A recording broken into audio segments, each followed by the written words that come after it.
Bueno, bienvenidos, bienvenidas. Tengo acá el honor de presentar a Julieta Casnati.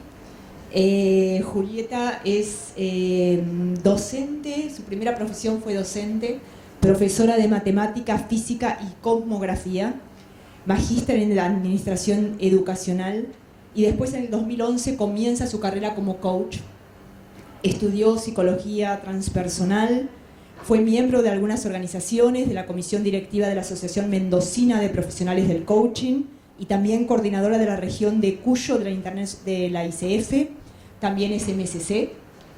Y lo que creo que es central que nombremos de Julieta es la creadora de unas herramientas increíbles que es BATCH, Reuniones Efectivas, y creadora de la herramienta CEL, que espero que hoy las presente o haga algo con referencia a eso. ¿Qué más? Hay un montón de cosas más para poder nombrar de ella. Es fundadora de la Academia de Coaching Psicológico Integral y co-creadora de sus programas de formación. Y ha estudiado con muchísimas personas, entre que podríamos llamarle a Jean Selman, Luis Carnach y otros. Y bueno, y Julieta es madre, apasionada por dejar un mundo mejor, eterna aprendiz, amante de la naturaleza, la belleza y el contacto humano. Que disfruten muchísimo de esta ponencia.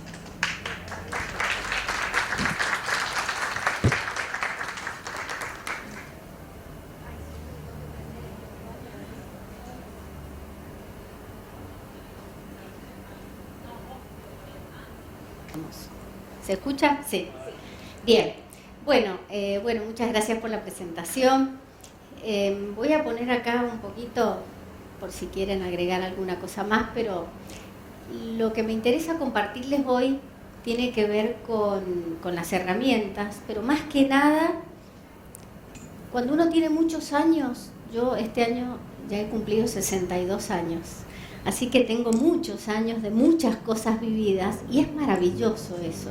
En general las mujeres se quejan de los años y no los quieren decir, y a mí me pasa exactamente al revés, porque la verdad que siento que esta etapa de mi vida es la más plena, es donde más conocimiento siento que tengo, donde más puedo devolver todo lo que he aprendido. Entonces, lejos de ser una desventaja, para mí es una cosa maravillosa. Entonces, de nuevo, cuando uno tiene muchos años, tiene la gran ventaja de saber todo lo que ha aprendido. Y lo más importante de todo es por qué estoy acá donde estoy. Porque uno tiene la posibilidad de mirar para atrás y ver todo lo que ha hecho. Y todo lo que hice en mi vida, estoy tan segura que tuvo un sentido para que yo estuviera parada acá. Entonces, esa es la ventaja y la bondad de los años que tengo. Entonces, siempre me gusta contar de qué voy a hablar para que ustedes se hagan una idea mental y después podamos volver sobre eso. Lo primero que, cuando hablamos de coaching, yo aprendí la palabra distinciones y me encantó, porque cuando nosotros distinguimos, podemos operar sobre el mundo con muchísima mayor efectividad. Entonces, si bien voy a decir obviedades, porque estoy segura que nada de lo que diga no lo sepan, siempre está bueno alinear significados para que todos estemos en la misma página, como diría uno de mis hijos. Y les voy a presentar de todos los infinitos modelos que existen de transformación cultural, los que para mí tienen mayor significancia o me han servido en toda la trayectoria y la experiencia que tengo dentro del mundo de las organizaciones. Después me interesa pensar en por qué cuesta tanto la transformación cultural, qué es lo que hace que nos cueste tanto generar cambios en las organizaciones y qué tienen que ver los paradigmas en esto. Y una vez que pasamos eso, ya empezamos a medir. Como escucharon, soy profesora de matemática y me gusta medir, porque sé que si no mido no puedo mejorar nada. Si no tengo un espacio, un estado inicial, como decimos en coaching, donde empiezo, después con respecto a qué voy a comparar para saber si lo que hice estuvo bien o mal. Es una cosa subjetiva y estamos mejor, pero mejor comparado con qué, mejor en relación a qué. Entonces, siempre me gustó, desde que empecé mi profesión como profesora de matemática, ¿vieron que a la gente no le gusta la matemática? ¿Te gusta? Muy bien, uno. Y yo siempre he amado las matemáticas y entonces me daba mucha bronca que a la gente no le gustara. Los alumnos venían con esas creencias que fea la matemática. Entonces siempre tuve el impulso de mostrar que eran bellas las matemáticas. Entonces me definía como una matemática humanista, porque quería humanizar a la matemática. Entonces eso es lo que me llevó a inventar todas las cosas que he inventado a lo largo de mi vida. Entonces, ¿por qué les decía esto? Bueno, las herramientas. ¿Cuáles son las herramientas? Les voy a traer una muy general que se utiliza, que es el Design Culture Canvas, que es como un mapa, para hacer un mapeo bien interesante y completo de lo que es una organización. Y después les voy a presentar todas estas herramientas que hemos inventado nosotros, que realmente a partir de esas herramientas les voy a contar la investigación que yo personalmente he hecho para llegar a la última herramienta, que es la CEL, que es la que les quiero presentar hoy, que tiene que ver con el liderazgo. Vamos a hacer una pequeña dinámica, para lo cual, vieron que los esperé con una musiquita, ¿les gustó? Bueno, va a ser una musiquita parecida a eso, como para conectarnos con nosotros mismos un ratito. ¿Qué les parece? ¿Bien? Buenísimo. Bueno, y después, bueno, si quieren hacer alguna pregunta, cerramos. ¿Cómo lo ven al mapa este que he preparado? ¿Bien? Genial. Bueno, entonces empecemos distinguiendo de qué hablamos cuando decimos lo que decimos y cuáles son los dos modelos que a mí me parecen interesantes hoy compartir con ustedes. Algo pasa, pero bueno, me escuchan, ¿no? Bien. Transformación, obvio. ¿Qué es transformar? Es cambiar de forma, ¿o no? Que es lo más evidente que nos enseñan a todos los que estamos en el mundo del coaching para simbolizar una transformación. Una mariposa, ¿o no? Todos tenemos esa mariposa adentro y somos la oruga y entonces con la transformación llegamos a ser la mariposa. ¿Les suena eso? Bien, bueno, eso es obvio, ¿no es cierto? Bueno. Después lo que es cultura, miren qué bonita esta definición. Para mí fue muy sorprendente. Una de las cosas que dicen que caracterizan a los matemáticos es porque usan mucho el hemisferio izquierdo. Y el hemisferio izquierdo tiene mucho que ver también con el lenguaje. Por eso adoro la comunicación. Y desde muy chiquita me ha gustado mucho lo que es la etimología, la ortografía, las reglas sintácticas. No sé por qué, era obsesiva con esas cosas. Y me gustó mucho, por eso me gusta escribir. Y fíjense qué significa el significado de la palabra cultura. Significa cultivar. ¿Sabían eso ustedes? Yo no sabía. La verdad es que cuando lo vi me llamó mucho la atención. Cultivar. Y cuando uno cultiva algo, ¿qué espera que pase? Que crezca, ¿no es cierto? Entonces, si nos vamos a la organización todos sabemos que es el conjunto de personas que tienen un objetivo, unas reglas, todos lo sabemos eso, ¿no es cierto? Bien, ¿qué pasa si unimos las dos palabras? Cultura organizacional sería hacer crecer a una organización. Para mí esto fue una novedad tremenda. O sea, dentro de lo que es la cultura, que es eso que nos distingue como organización, de cómo hacemos las cosas en esta organización, que además está implícito la cuestión del crecimiento, de esa transformación. Lo dejamos ahí. Pues simplemente, como les dije, para alinear significados. Los dos modelos básicos, el de Kurt Lewin y el de John Kotter, los deben conocer todos. Kurt Lewin me encanta porque me gustan mucho los símbolos. Entonces, cuando yo pienso en un hielo que tiene una estructura, y ese hielo, si yo le quiero cambiar la estructura, ¿qué tengo que hacer? Tengo que descongelarlo. Entonces la estructura desaparece y eso me va a dar la posibilidad de ¿qué? De ponerlo en otro moldecito, y al ponerlo en otro molde va a tener otra estructura, por lo tanto otra forma, es decir, que se habrá transformado como símbolo. Y después el modelo de John Kotter, que a mí me parece uno de los mejores modelos. ¿Por qué? Porque parte de esta cuestión de crear el clima de cambio. Lo primero que tengo que hacer en una organización es, tenemos que cambiar porque si no nos fundimos. Algo diferente hay que hacer, ¿o no? Primero que nada. Segundo, tenemos que crear una coalición guía.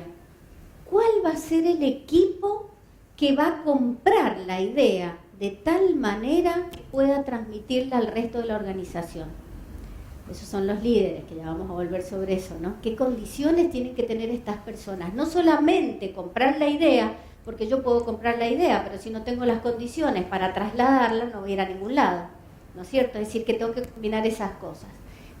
¿Cuál es esa coalición? Una vez que tengo eso, ¿qué tenemos que hacer? Declarar claramente cuál es la visión, es decir, hacia dónde queremos ir, cuáles son las transformaciones que realmente queremos hacer, para que todos coincidamos en lo que queremos, distingamos y queramos lo mismo. Ayer Horacio nos hablaba de que si no hay visión no se puede ir a ningún lado, ¿o no? Es una de las principales cosas que tenemos que definir, hacia dónde vamos. Y la estrategia, por supuesto, cómo lo vamos a hacer. Después que pasamos esa primera etapa, que es la etapa de planificación, de la idea, de tener todo bien aceitado, ¿hacia dónde pasamos? Hacia la organización. Dicen que la ley de Pareto en esto es muy buena y que el 20%, necesitamos el 20% que se comprometa de la organización para que ese otro 80% pueda transformar realmente. Una vez que hacemos eso, tenemos que comunicarla. Por eso ya vamos a ver que una de las principales dificultades que tiene el cambio organizacional es que no se sabe comunicar. Por lo tanto, una de las competencias, yo voy ligando con el final, que vamos a tener que desarrollar como líderes es la comunicación. Si no, no vamos a poder comunicar.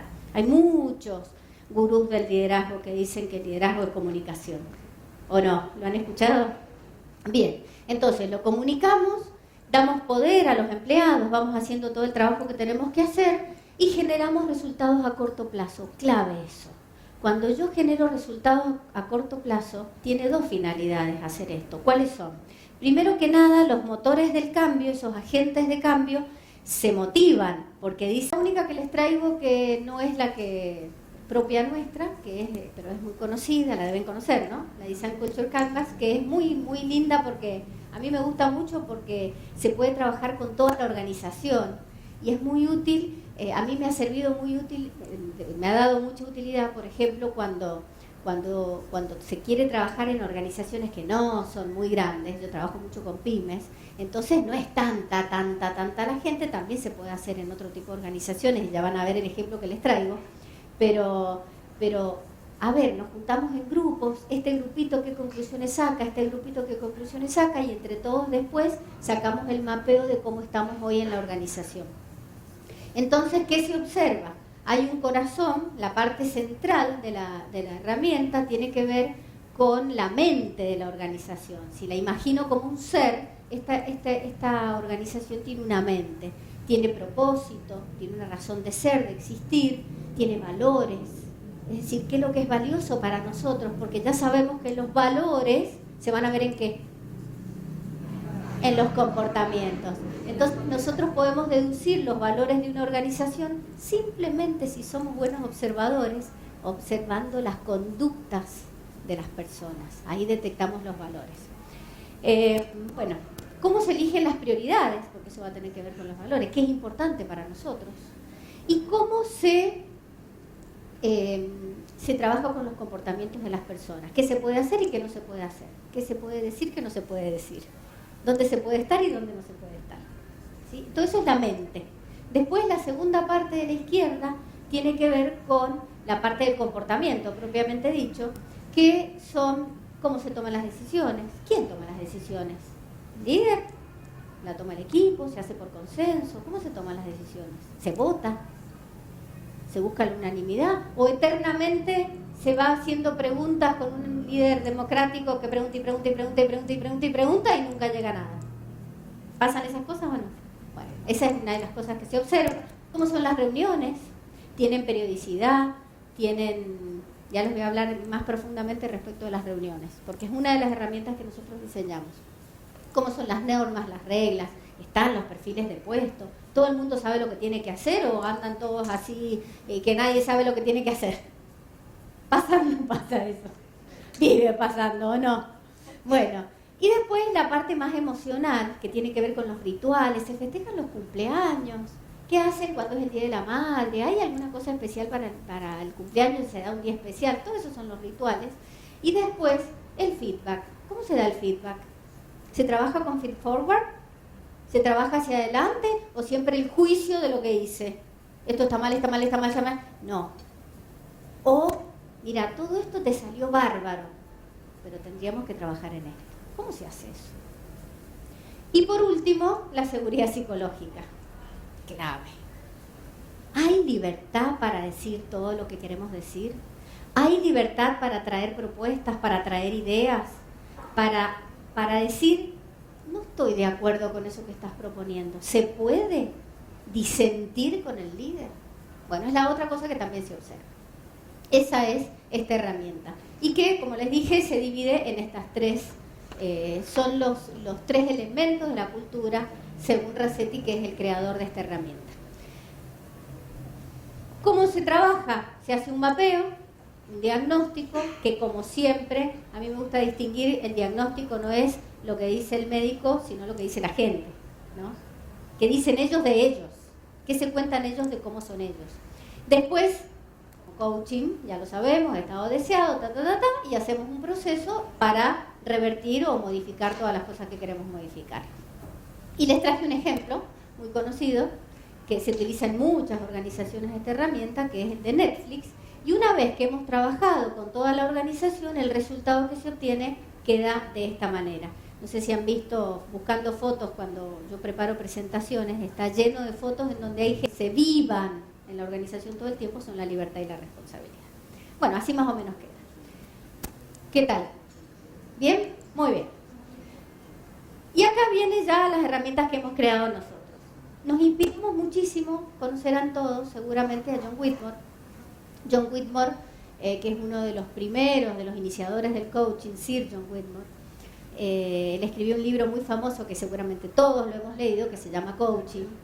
Y ese libro nos dice de 500.000 maneras diferentes que el desempeño de una persona se rige por dos elementos. ¿Cuáles son esos dos elementos? La conciencia y la responsabilidad. La única manera de saber cómo es el desempeño de una persona es cuál es su grado de conciencia y cómo responde al mundo, porque define la responsabilidad como la habilidad para responder. Eso está genial y a nosotros nos encantó y nos motivó y nos inspiró. Pero ¿cómo lo mido? ¿Cómo hago para medir eso? ¿Cómo hago para decir cuál es el desempeño en términos de conciencia y responsabilidad? Entonces, medir, buscando cómo medir. Surgen estas dos herramientas. La primera de ellas se llama Batch, que mide valores, actitudes, capacidades y habilidades. En un cuadro de 24 competencias, donde 8 son individuales. No sé cómo ando del tiempo. ¿Estamos bien? ¿Cuándo? ¿Hasta qué hora es? En 5 minutos van a faltar 10. Uy, tengo que acelerar muchísimo. Entonces, bueno, les digo volando esto. Son 24 competencias que se miden a través de esta herramienta. ¿Y la herramienta qué hace? ¿Cómo mide la conciencia? Comparando lo que yo digo que doy con lo que mis compañeros dicen que doy. Entonces, ¿qué se genera? Una brecha de conciencia. Puedo ser más inconsciente o más consciente. Y por otro lado, la segunda variable es la responsabilidad. ¿Cómo mido la responsabilidad? Con lo que doy al equipo, en términos competenciales. ¿Cuánto doy en comunicación? ¿Cuánto doy en trabajo en equipo? ¿Cuánto doy en pertenencia? ¿Cuánto doy en legitimación? ¿Cuánto doy en liderazgo? Que son las competencias grupales. Comparo, combino todo eso y el sistema mezcla todos esos elementos. Bueno, esta es la primera herramienta. Y la segunda, que ya se las presento también, nosotros dijimos, bueno, yo quiero rituales, quiero efectividad. Para tener efectividad, ¿qué necesito? Reuniones efectivas, ¿o no? Porque las reuniones en general, ¿saben la cantidad de millones de dólares que se pierden por reuniones efectivas? Porque va la gente que no tiene que estar, porque no se hace agenda, porque no se hace minuta, porque no se controlan las tareas, porque nadie sabe lo que tiene que hacer, porque no se revisa, porque el tiempo se extiende, porque no se hacen agendas con tiempos determinados, porque no se manda. Todos lo sabemos eso, ¿no? Bueno, esta herramienta es una herramienta de soporte, pero en realidad la metodología que está detrás es el coaching de equipos. Porque el coaching de equipos es un coach que va acompañando al equipo a que logre los resultados que quiere, con un paradigma que ha armado, con todas las reglas necesarias para que suceda. ¿Verdad? Entonces, La primera, que es la batch, ¿saben con qué trabajamos? Con las relaciones. Porque sin buenas relaciones, ¿qué es lo que no hay? Buenos resultados. Entonces, una vez que se pulieron las relaciones, se dijeron todo lo que hay que decir en términos de pedidos, porque esto nos da mucha información para hacer pedidos de lo que yo necesito que vos me des porque no me lo estás dando. Lo que hace esta herramienta es emerger el inconsciente colectivo. Y lo que pasa lo muestra. Pero dicho por quién? Por ellos mismos, no por el consultor. Entonces, una vez que las relaciones se pulieron, vamos a la efectividad. Y la efectividad nos la da el coaching de equipos a través de la herramienta Reuniones Efectivas. ¿Me siguieron con eso? Bueno, estas son dos herramientas que nos dan un montón de gráficos, que con esos gráficos se trabaja, pero no se preocupen porque la última es esta misma herramienta con otras competencias, así que ya se los voy a ampliar un poquito más. Bueno, esta es la imagen de reuniones efectivas, que es muy interesante porque ¿qué me da? Indicadores. ¿Se hacen las tareas? No se hacen las tareas. ¿Quién las hace? ¿Quién no las hace? ¿Se empieza tarde? ¿Se empieza temprano? ¿Se revisan las tareas? ¿No se revisan las tareas?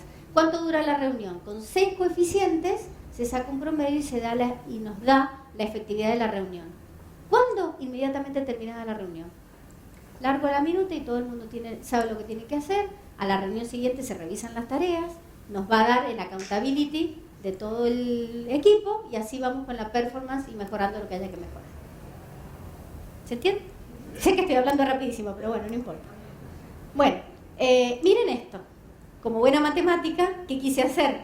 Yo venía observando que el liderazgo de todas las competencias grupales era la menos desarrollada. Lo veía, lo intuía, lo sentía, decía, en este, hasta que dije, no, vamos a medir.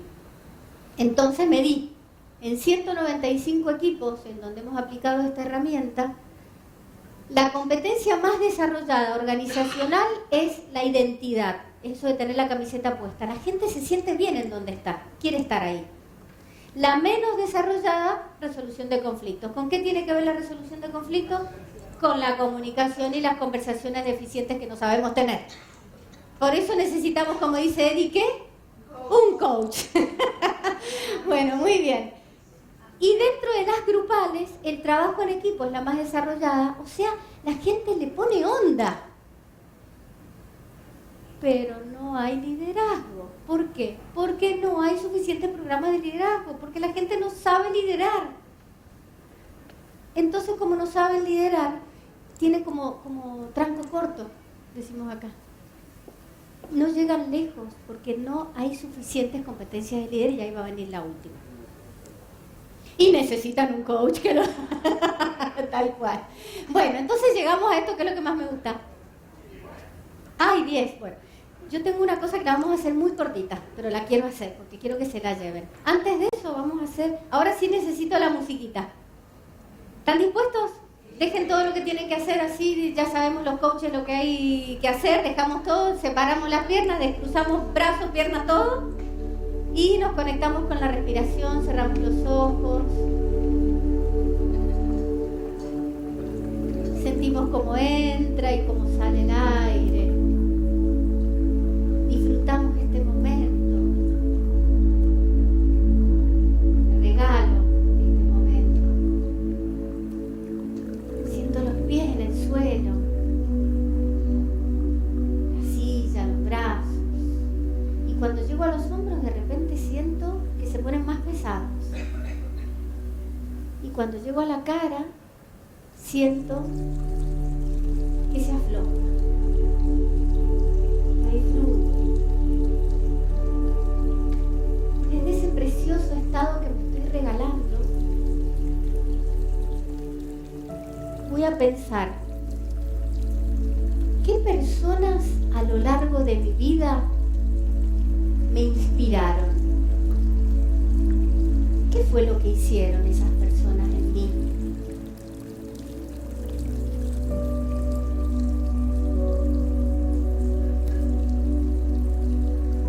¿Quiénes eran? ¿Qué hacían conmigo para inspirarme? Para motivarme, para hacerme sentir valioso, valiosa.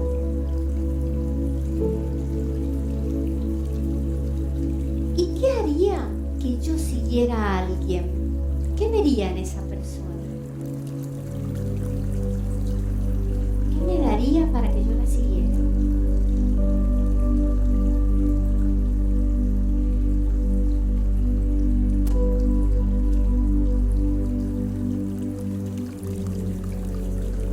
Vemos con esa preciosa memoria de las personas que nos inspiraron.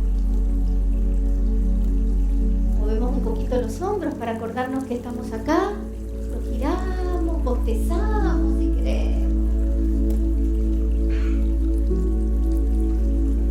Nos estiramos si queremos. Eso, nos estiramos.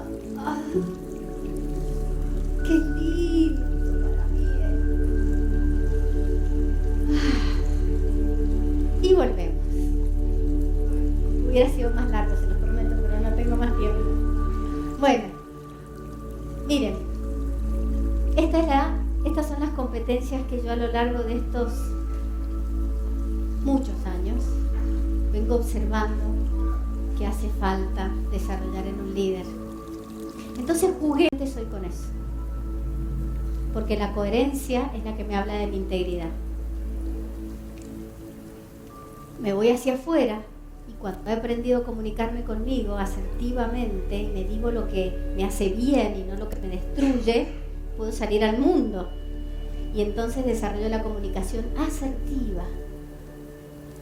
Digo lo que tengo que decir, a quien tengo que decírselo y cómo se lo tengo que decir, entre muchas otras cosas.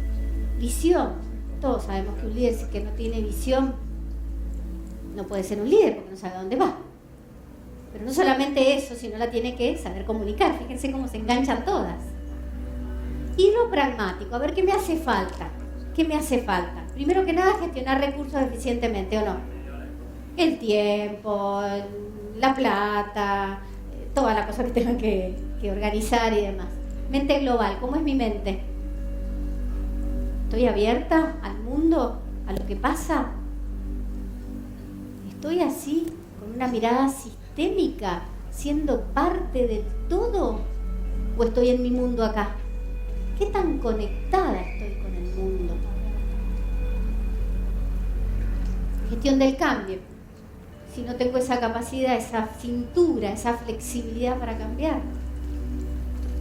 Y por último, desarrollar equipos. Si no tengo la capacidad de entender que cada uno de los que está en mi equipo se tiene que transformar en un nuevo líder, ¿qué clase de líder puedo ser? Ese es mi objetivo principal como líder, desarrollar más líderes. Entonces con eso se puede trabajar de manera individual o grupal. De manera individual, desde la percepción con una batería de preguntas, sale cuáles son las fortalezas y las debilidades de la persona. Y a partir de eso se trabaja específicamente lo que hace falta trabajar. Y a nivel equipos, la CEL, que significa competencias esenciales del líder, que es la última que les dije que les iba a contar, la metodología que utilizo es un primer taller introductorio en donde les cuento de qué trata todo esto. Cuáles son las competencias, qué es lo que necesita un líder, es decir, creo la necesidad de urgencia, ¿no? Pero además con ciertas distinciones que necesito para alinear significados de lo que es el coaching, de lo que hace falta. Se llama taller de sensibilización, entender lo que nos hace falta y que cada uno de nosotros puede ser un líder para transformar el mundo. Todas esas cosas hablo en el taller introductorio. Después se determina el estado inicial. ¿Cómo estamos hoy?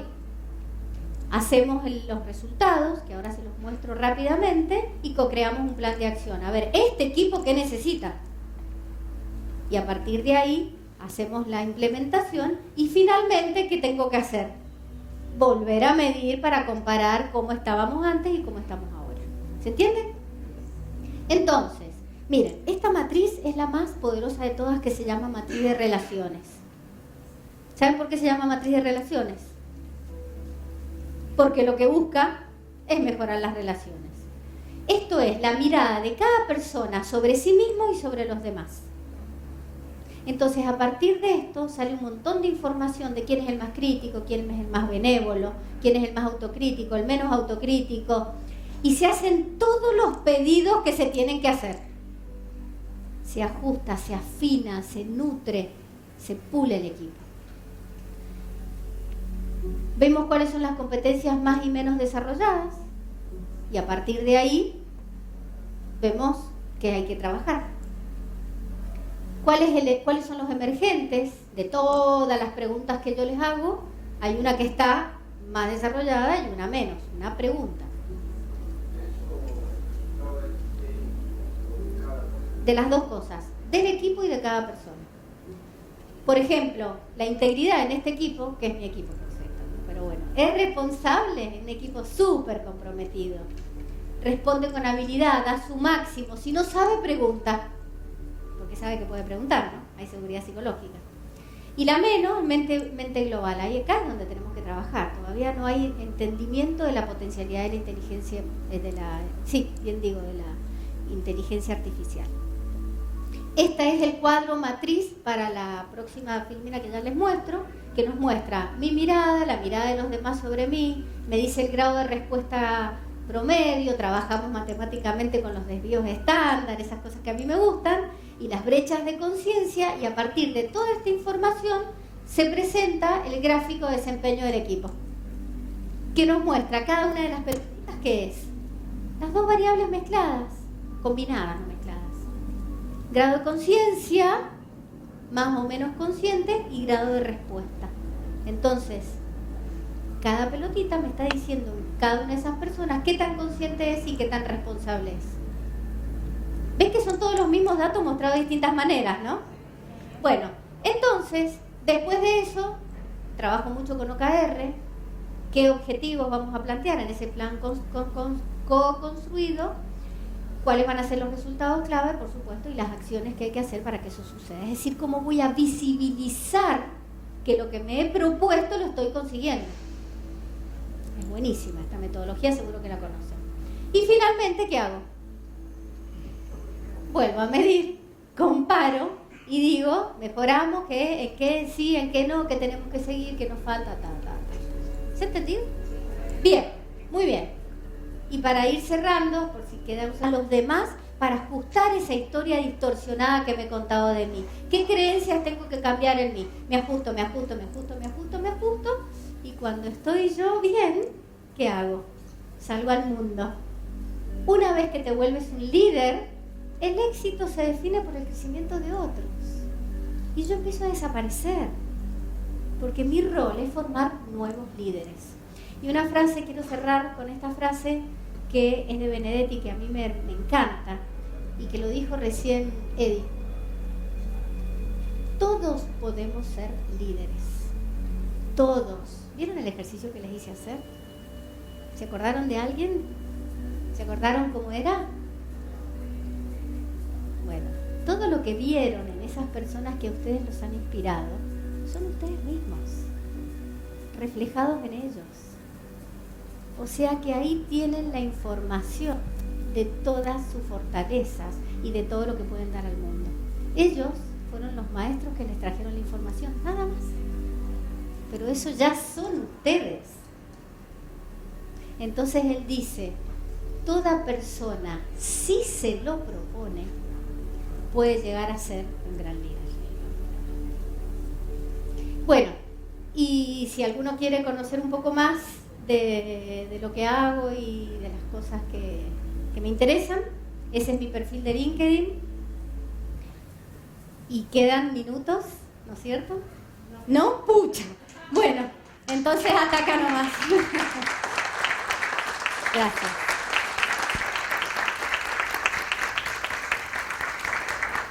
Muchas gracias por estar y por ser parte de este ratito que lo he disfrutado, se habrán dado cuenta, ¿no? Un montón. Gracias. Inventando.